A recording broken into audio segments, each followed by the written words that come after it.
4 ধরনের শরবত থাকবে আপনাদের জন্য। পানির ঝর্ণা, দুধের ঝর্ণা, মদের ঝর্ণা, মধুর ঝর্ণা। সুবহানাল্লাহ পড়েন। দুধ খাবেন, ঝর্ণা যত মনে চায় খান।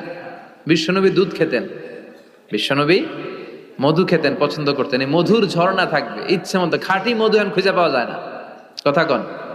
জান্নাতের মধু কি খাঁটি না ভেজাল? কথা বলেন। খাঁটির চাইতে যদি বেশি কিছু থাকে ওইটা, ঠিক কিনা? মধু খাবেন, মদ খাবেন। আল্লাহ বলেন শুধু মদের ঝর্ণাই খাওয়াবো না, বোতলের মতো খাওয়াবো।